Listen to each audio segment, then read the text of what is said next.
Jonathan Haidt, welcome to Australia.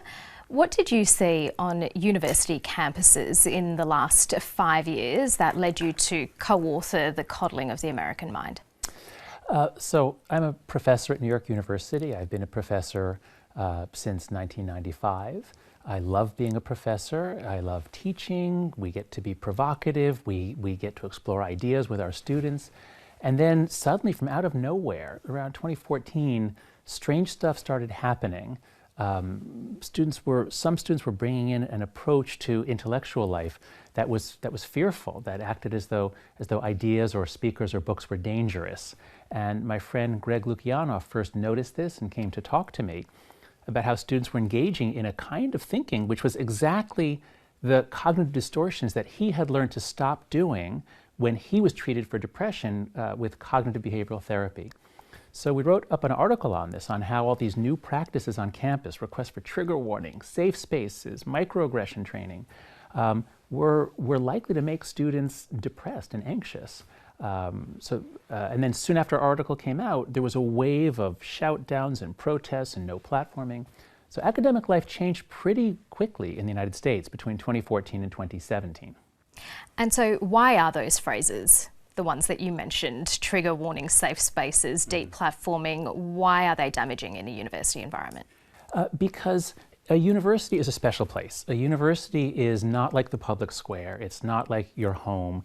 A university is a place that is created so that people will explore ideas, and the magic of it is that since we all suffer from confirmation bias, we all seek out evidence to confirm our pre-existing beliefs, a university is one of the few places where you can count on other people challenging you, looking for the evidence that you can't find. So we can't work without dissent. We can't work unless we know that if we say something, people will challenge us. And as soon as a kind of an orthodoxy comes in, where certain things are the law and you can't challenge them, you can't question them, we can't do our job anymore.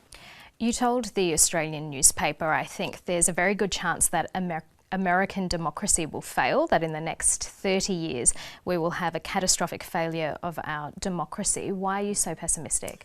I've been studying political polarization since 2007. I've been very concerned about it. We have rising cross-partisan hatred.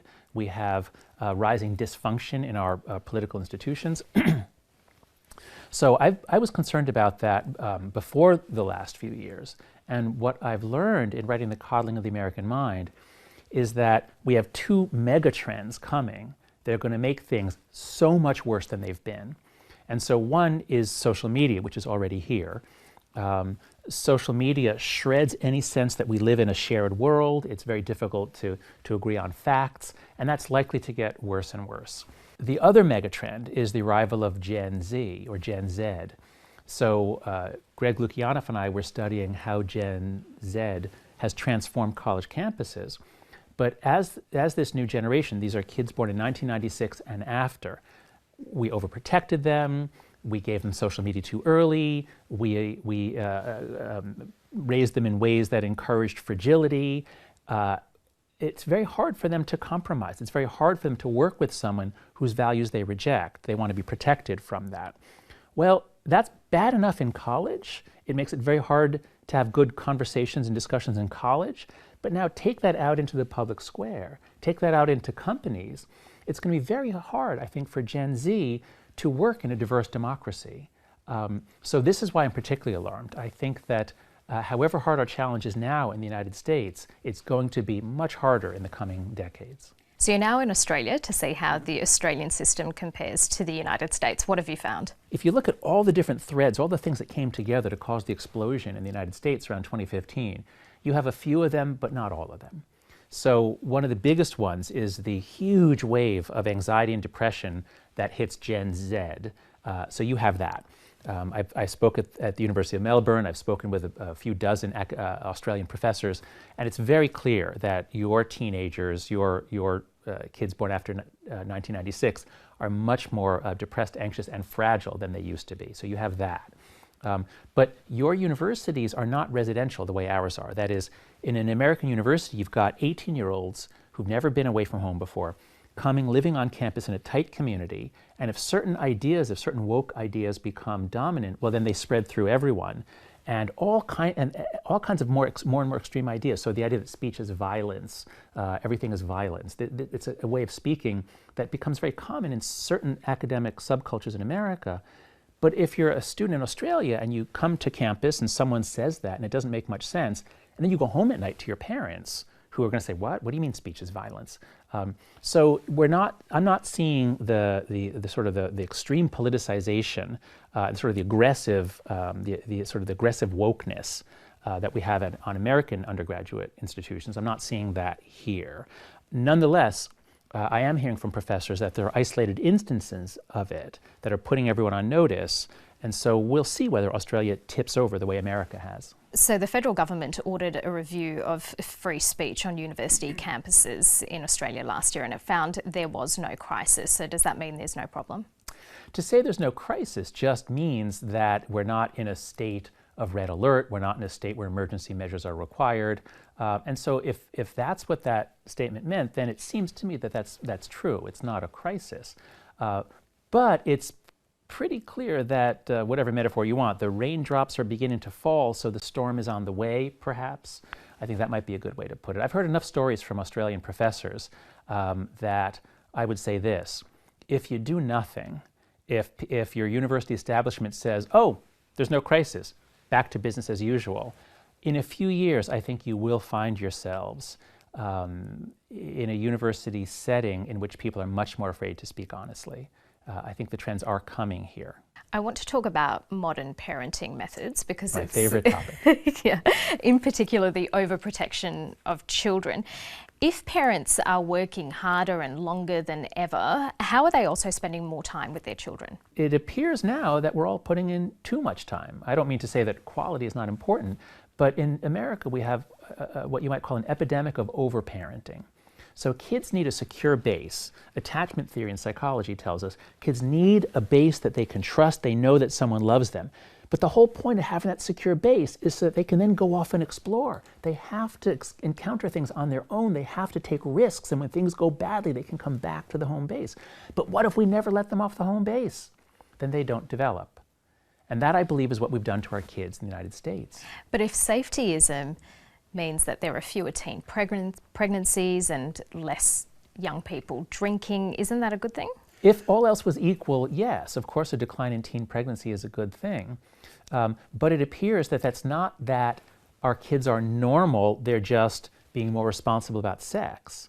It's that our kids are not normal. They're not going out with each other. They're not dating. Even in their 20s, they're not falling in love. They're not forming marriages. So yeah, there's a decline in pregnancy, and that's a good thing. But there's a decline in many forms of sociality, including many that are necessary for happiness. So the millennial generation is having a bit of this problem. They're having difficulty finding love, and they're having a lot less sex than previous generations.